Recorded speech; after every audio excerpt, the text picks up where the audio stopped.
जिनेन्द्र वंदितु सब सिद्धे ध्रुव ममल मनोवमं गदिं पते वोचामि समय पाहुड़ मिणमो सुद केवली भणिदम। पंच परमेष्ठी भगवान की जय हो। आचार्य भगवान कुंद कुंद स्वामी महाराज द्वारा रचित महान ग्रंथाधिराज समय सार जी का हम स्वाध्याय कर रहे हैं। ज्ञानशाला के माध्यम से हमने पिछली कक्षा में समझा था, एक उदाहरण के माध्यम से आचार्य भगवान ने हमें बताया कि जिस प्रकार लोक व्यवहार में ऐसा देखा जाता है कि कोई निंदनीय अथवा बुरे कार्य करने वाला कोई व्यक्ति होता है, उसका वह कार्य जान करके कि यह तो गलत आचरण करता है, यह तो पापी है, यह तो दुराचारी है, ऐसा जान करके जो सज्जन पुरुष होता है वो उसे छोड़ देता है। मन वचन काय से उसका साथ, उसकी संगति, उससे बातचीत करना, उसके साथ उठना बैठना, सब व्यवहार को वो त्याग देता है। उसी प्रकार जो ज्ञानी आत्मा है, जो आत्म स्वभाव में स्थित शुद्धोपयोगी मुनि महाराज हैं, वो उन कर्मों के स्वभाव को जान करके, चाहे वो शुभ कर्म हो चाहे अशुभ कर्म हो, कर्म तो संसार में भटकाने वाले हैं, संसार में परिभ्रमण करवाने वाले हैं। इस प्रकार उन कर्मों के स्वभाव को जान करके मन वचन काय से उन कर्मों को छोड़ देता है। आज की कक्षा में आचार्य भगवान उसी बात को आगे बढ़ाते हुए कहेंगे, या यहाँ पर कहना चाह रहे हैं कि जो राग से युक्त है वही जीव संसार में परिभ्रमण करता है, और जो उन कर्मों को छोड़ देता है वह जीव विराग से युक्त होकर के मोक्ष को प्राप्त करता है। इसलिए आचार्य भगवान हमें उपदेश दे रहे हैं, चाहे वे शुभ कर्म हो चाहे अशुभ कर्म हो, उनमें हमें राग नहीं करना चाहिए। आइए देखते हैं गाथा क्रमांक 157। रत्तो बंधदिकं मम मुञ्चदि जीवो विराग संपन्नो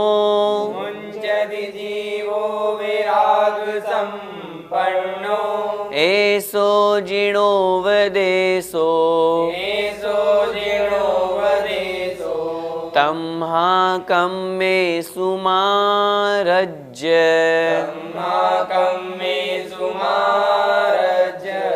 रत्तो बंधदिकं मम मुञ्चदि जीवो विराग संपन्नो एसो जिणोवदेशो तम्हाकं मे सुमारज्य रत्तो बंधदिकं मम मुञ्चदि जीवो विराग संपन्नो एसो जिणोवदेशो तम्हाकं मे सुमारज्य।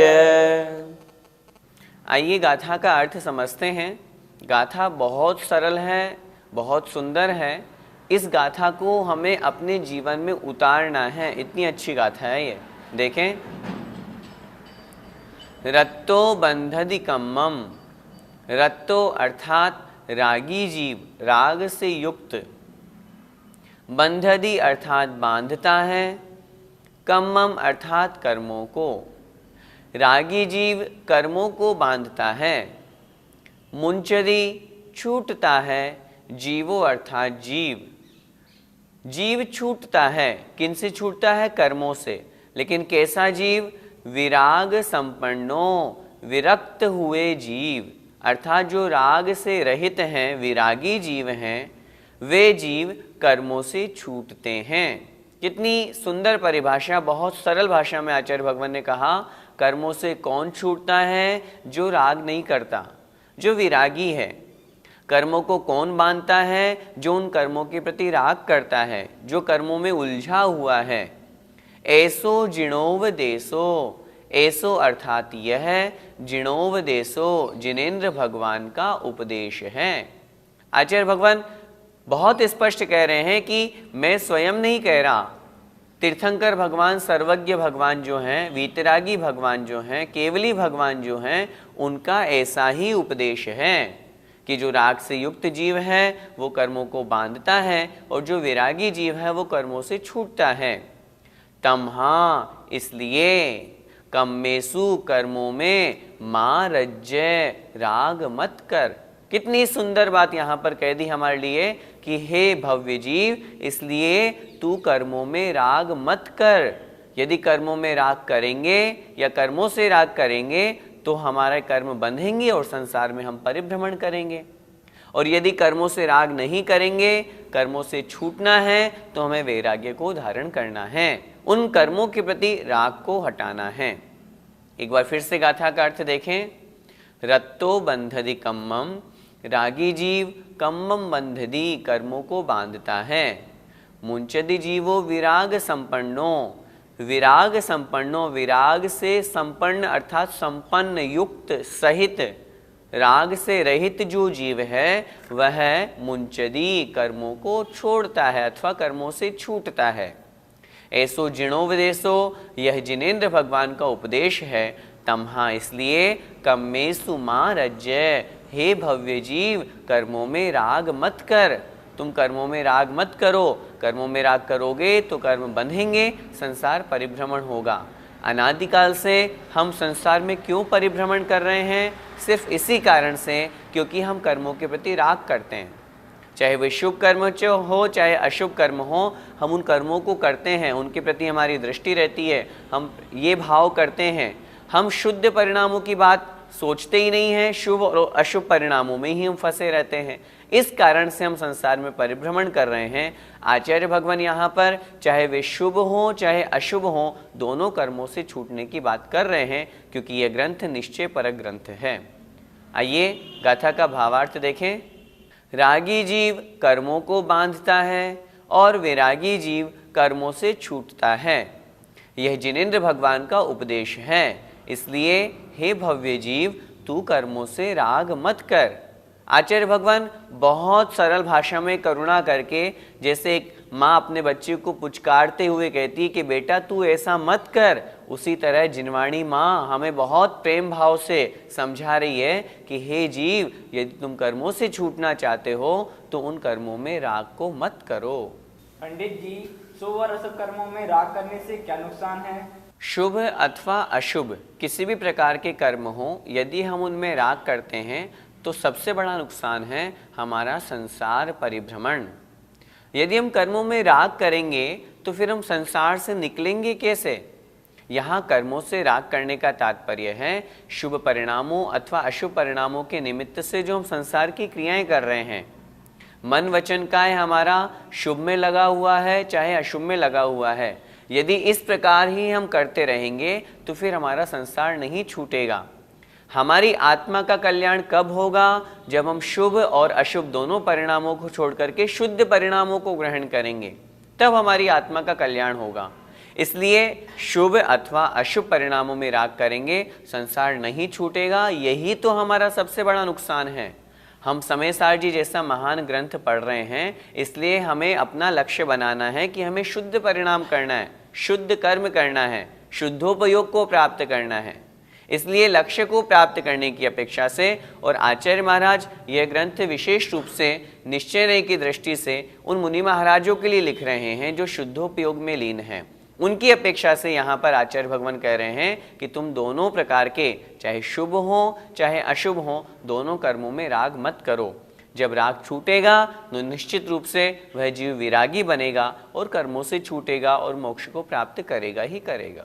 पंडित जी, शुभ और अशुभ कर्म से बचने के लिए हमें क्या करना चाहिए? शुभ और अशुभ दोनों प्रकार के कर्म से यदि हम दूर होना चाहते हैं तो सबसे पहले तो हमें कर्मों से बचना चाहिए, ऐसे परिणामों से बचना चाहिए जो शुभ अथवा अशुभ परिणाम हैं। वास्तव में लक्ष्य है हमारा शुद्धोपयोग। यदि हम इनसे बचना चाहते हैं तो हम शुद्धोपयोग को प्राप्त करें। अब महिलाएं हैं, माताएं बहनें हैं, वो तो इस पंचम काल में क्या किसी भी काल में शुद्धोपयोग को प्राप्त नहीं हो सकती है, क्योंकि उनका पंचम गुण स्थान से ऊपर संभव नहीं है। शुद्धोपयोग द्रव्यानुयोग की अपेक्षा से 7वें आदि गुण स्थान से होता है, कर्णानुयोग की अपेक्षा से 11वें 12वें गुण स्थान में होता है। जब सात्विक गुण स्थान से शुद्धोपयोग कहा गया है तो आपने प्रश्न किया हम शुभ और अशुभ दोनों प्रकार के कर्मों से बचने के लिए हम क्या करें। मैं आपसे निवेदन करना चाहता हूं हम मुनि बने, और मुनि भी ऐसे ही नहीं बने, 28 मूल गुणों का बिल्कुल निरतिचार पालन करें। पालन करते करते अपने आत्म स्वरूप में लीन हों। जब शुद्धोपयोग को प्राप्त हो जाएंगे तब उस अवस्था में हम शुभ और अशुभ दोनों कर्मों से छूट जाएंगे। लक्ष्य हमारा शुद्धोपयोग का होना चाहिए। जब तक हम वहां नहीं पहुंच पा रहे हैं तब तक हम शुभ क्रियाओं को करें, शुभ योग को करें, अशुभ से दूर हटें। लेकिन यहाँ तो आचार्य भगवान कह रहे हैं हमें शुद्धोपयोग को ही प्राप्त करना है। जो शुद्धोपयोग को प्राप्त कर लेंगे वे मुनि महाराज ही शुभ और अशुभ दोनों प्रकार के कर्मों से दूर हो सकते हैं। भैया जी, हम लोग ऐसा कैसे कर सकते हैं? देखो भैया, गृहस्थी में तो ये संभव नहीं है। आप ये सोचो कि हम यही गृहस्थ में रह करके शुद्धोपयोग को प्राप्त कर लें, शुभ और अशुभ दोनों परिणामों से छूट जाएं, ये संभव नहीं है। क्यों नहीं है? क्योंकि हम संसार में हैं, गृहस्थ में हैं। हमारे साथ में अभी अप्रत्याख्यानावरण, प्रत्याख्यान, संजुलन कर्म लगा हुआ है, कषाय लगी हुई है। इस कारण से हमारे कषाय तीव्र होने के कारण से हमारे परिणाम शुद्ध नहीं हो सकते। फिर हम क्या करें? हम गृहस्थ में रह करके अशुभ से हटें और शुभ में प्रवृत्ति करें। मैं फिर निवेदन करना चाहता हूं, लक्ष्य तो हमें यही बनाना है कि हमें शुद्धोपयोग को ही प्राप्त करना है, हमें मुनि ही बनना है, आत्मा का कल्याण करना है। तो हम शुभ और अशुभ दोनों परिणामों से अलग हों, हमें दोनों कर्मों को नहीं करना। लेकिन जब तक वहां नहीं पहुंच पा रहे हैं तब तक हम अशुभ से अपनी प्रवृत्ति को हटाएं, शुभ में अपनी प्रवृत्ति को लगाएं। 20वीं सदी के महान आचार्य हुए चारित चक्रवर्ती शांति सागर जी महाराज, जब उनका अंतिम समय चल रहा था, संलेखना समाधि के समय, सब लोगों ने, भक्तजनों ने उनसे एक निवेदन किया, भगवान एक अंतिम उपदेश तो दीजिए, हमें क्या करना चाहिए। कितना अच्छा उन्होंने एक वाक्य कहा, अपने आप को अशुभ से हटाओ और शुभ में लगाओ, बस यही जिनेंद्र भगवान का उपदेश है। बिल्कुल, असुहादो विनिवित्ति सुहे पवित्ति, अशुभ से निवृत्त हो करके, छूट करके शुभ में प्रवृत्त होना ही वास्तव में हम गृहस्थों के लिए कल्याणकारी है। और हम गृहस्थों के लिए ही नहीं, उन मुनि महाराजों के लिए भी जो अपने शुद्धोपयोग से च्युत हैं, अभी शुद्धोपयोग को प्राप्त नहीं हैं। शुद्धोपयोग तो अंतर मुहूर्त के लिए होता है, पूरे जीवन भर तो हो नहीं सकता। तो जब शुद्धोपयोग से छूटेंगे तो शुभोपयोग को ही प्राप्त होंगे। इसलिए शुभोपयोग रूप प्रवृत्ति अच्छी है, लेकिन शुद्धोपयोग की अपेक्षा से उस प्रवृत्ति को बुरा कहा है, गलत कहा है, संसार का कारण कहा है। इसलिए आचार्य भगवान ने यहाँ पर शुभ और अशुभ दोनों परिणामों से छूटने की बात कही है। इष्टोपदेश में भी आचार्य भगवान पूज्यपाद स्वामी महाराज ने लिखा है, बध्यते मुच्यते जीव सममो निर्मम क्रमात् तस्मात् सर्व प्रयत्नेन निर्ममत्वं विचिंतयेत्।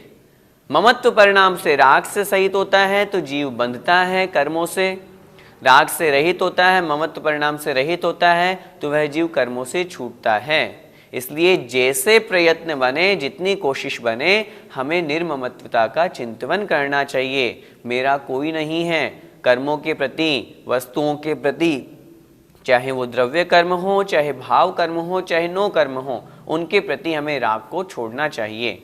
जितना जितना हम धर्मरूप प्रवृत्ति करेंगे, हम गृहस्थों की अपेक्षा से बात कर रहे हैं, जितना जितना हम अशुभ से हटेंगे, शुभ में प्रवृत्ति लगाएंगे, वो हमारे लिए कल्याणकारी है। और जब शुभ की प्रवृत्ति करते करते मुनि अवस्था को प्राप्त हो करके जब शुद्धोपयोग को लीन हो जाएंगे तो वह शुभोपयोग स्वयं छूट जाएगा। इस प्रकार की हमें धारणा बनानी चाहिए। इस गाथा के बाद हम पर कब लागू होगी?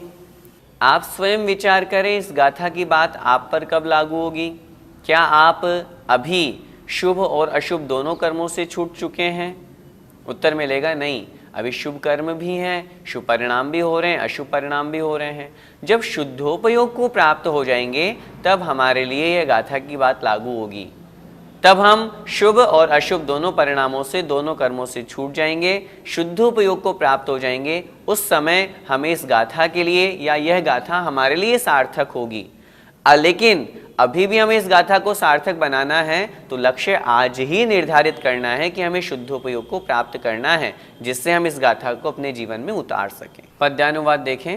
जो राग में रंग रहा वसु कर्म पाता, योगी विराग भव मुक्त बने प्रभाता। ऐसा जिनेश कहते शिव है विदाता, रागी विराग बन क्यों रति गीत गाता।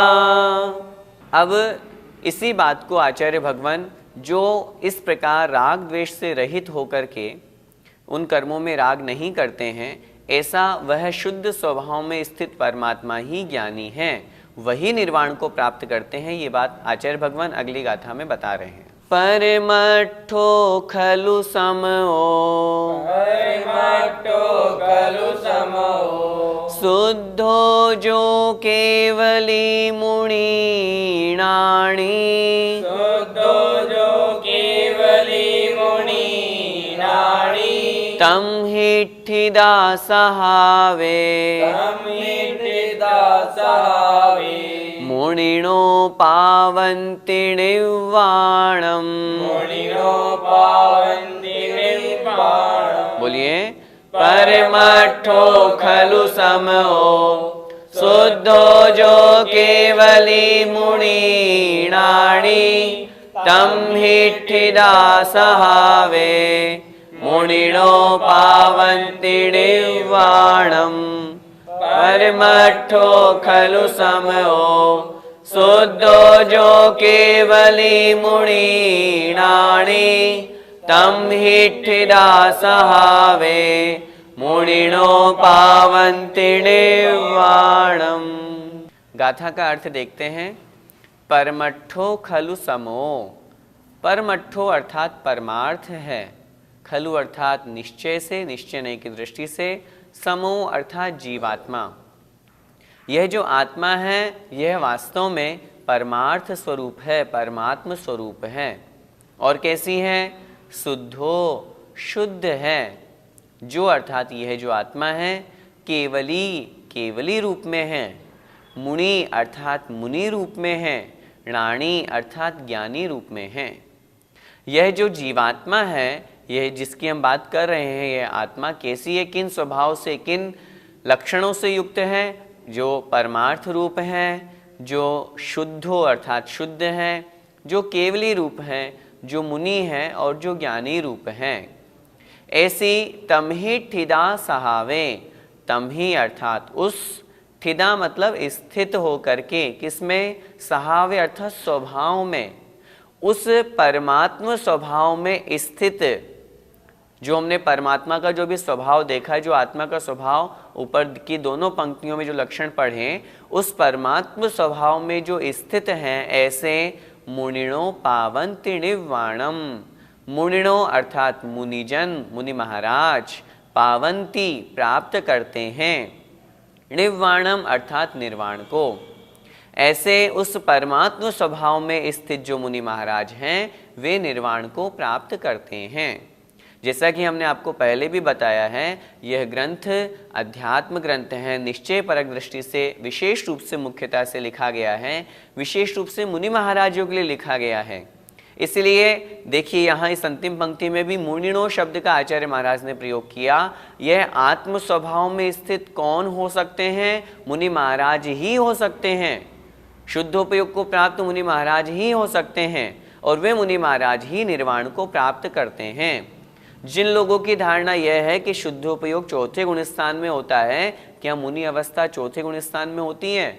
यदि चौथे गुण स्थान में मुनि अवस्था होगी तो फिर वो मुनि ही नहीं कहलाएंगे, वो तो द्रव्यलिंगी मुनि की कोटि में आ जाएंगे। इसलिए यहाँ पर तो जो भावलिंगी मुनि महाराज हैं, जो इन विशेषणों से युक्त होकर के जो आत्मस्वरूप में स्थित होते हैं, वे ही निर्वाण को प्राप्त करते हैं, ऐसा समझना चाहिए। एक बार फिर से गाथा का अर्थ देखें। परमार्थ है जो, खलु अर्थात निश्चय से, निश्चय नहीं की दृष्टि से, जीवात्मा, समो अर्थात जीवात्मा, जो शुद्ध हैं, जो केवली हैं, जो मुनि हैं, जो ज्ञानी हैं। ये सब उस आत्मा की विशेषताएं बतला रहे हैं।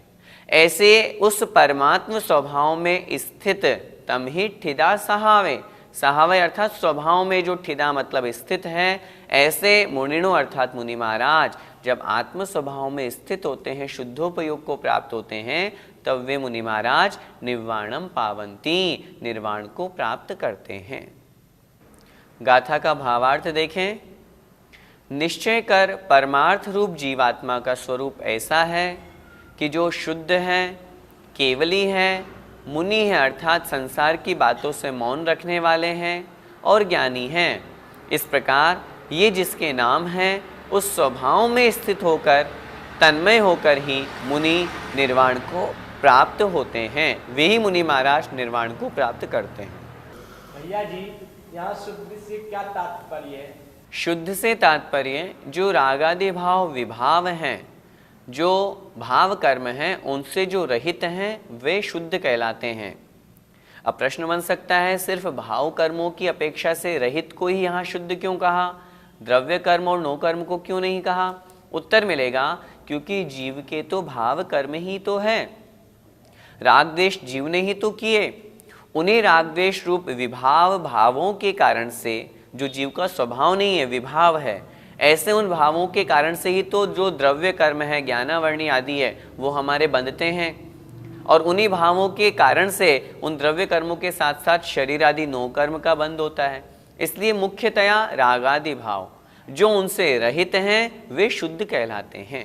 भैया जी, यहाँ केवली और ज्ञानी से क्या तात्पर्य है? केवली से तात्पर्य है जिन्हें किसी अन्य पर पदार्थ की सहायता की आवश्यकता नहीं है, जो मात्र आत्म स्वरूप में लीन हैं। अन्य पर पदार्थों का किसी भी प्रकार से जिनका कोई संबंध नहीं है, उनकी कोई सहायता नहीं लेते हैं, केवल मात्र अपनी आत्मा की बात जहाँ है वो कहलाते हैं केवली। ज्ञानी की अपेक्षा से जिन्हें अपने आत्मा का प्रत्यक्ष ज्ञान प्राप्त हो गया है, परमात्म स्वरूप का प्रत्यक्ष ज्ञान प्राप्त हो गया है, प्रत्यक्ष रूप से जो अपने आत्म स्वरूप में स्थित है, उस आत्मा का जिन्होंने ज्ञान प्राप्त कर लिया वे ज्ञानी हैं। हम अध्यात्म ग्रंथ पढ़ रहे हैं, इसलिए यहाँ पर सम्यक दर्शन सम्यक ज्ञान वाला सम्यक ज्ञानी ग्रहण नहीं करना। जो आत्म स्वरूप में स्थित हो गए हैं वे ही वास्तव में सच्चे ज्ञानी कहे गए हैं।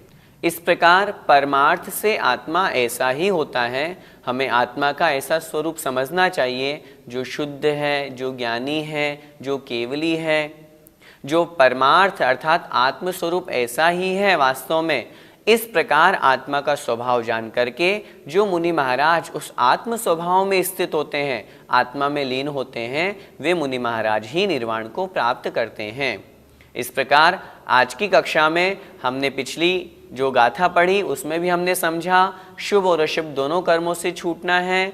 इस गाथा में भी हमने समझा उन दोनों कर्मों से छूट करके आत्म स्वभाव में स्थित होना है। जो आत्म स्वभाव रूप शुद्धोपयोग में स्थित होते हैं, वास्तव में वे ही मुनि महाराज शुद्धोपयोग को प्राप्त करते हैं। अभी हम शुद्धोपयोग को प्राप्त नहीं कर सकते, लेकिन हमें लक्ष्य वही बनाना है। आज नहीं तो कल हम मुनि अवस्था धारण करके शुद्धोपयोग को प्राप्त करेंगे ही करेंगे। गाथा का पद्यानुवाद देखें। ये केवली समय ओ मुनि शुद्ध ध्यानी, एकार्थ के वचन है परमार्थ ज्ञानी। साधु स्वभाव रत वे निज धाम जाते, आते न लौट भव बीच विराम पाते। जय जिनेन्द्र। इस कार्यक्रम के पुण्यार्जक परिवार हैं श्रीमती पूनम जैन, धर्मपत्नी श्री सुभाष जैन, गुणायतन शिखर जी, मानक चंद, कमला देवी, राकेश, नीतू, ऋषभ, सौम्या एवं Ayushi Musharraf, B123, Sethi colony, Jaipur, Rajasthan. Shri Parasnath re rolling mills limited, Durgapur 1, Vardhaman, Paschim Bangal. Amita Jain, wife of Anil Kumar Jain. Sangeeta Jain, wife of Vipin Kumar Jain. Sheel Jain, wife of Narendra Jain. Hightone trading company, Shalimar Bagh, Delhi 88। माता श्री निरंजनाबाई सरोदे के स्मरणार्थ Sunanda wife of professor Umesh Chandra Sarode Nagpur, Rekha wife of Abhay Kumar Sontakke Karanja, Madhuri Jain Nagpur, Nishigandha Band CA wife of doctor Shailesh Band Amravati, Rutika wife of Saurabh Sarode Pune, Pushpak Jain Swastik Band Spruha Sarode. स्वर्गीय श्री चिमनलाल फूलचंद शाह, स्वर्गीय Kamlaben Chimanlal Shah, doctor Rajnikant C Shah, Leena R Shah, Samarth R Shah, Dhwani S Shah, Nishchal R Shah, Junali N Shah, Aagam Nirmay एवं नियम शाह, अहमदाबाद गुजरात। गर्व गौतम जैन, सुपौत्र अशोक कुमार रतनलाल जैन, नूतन गौतम प्राची, आदित्य महिमा, सलोनी निरंजन अरहन आराध्य, तारदेव अंधेरी मुंबई। श्रीमती संतोष सी सिंघई, श्रीमती वर्षा आलोक जैन, श्री आलोक जैन, कुमारी त्रिशला जैन, कुमारी अनमोल अग्रवाल।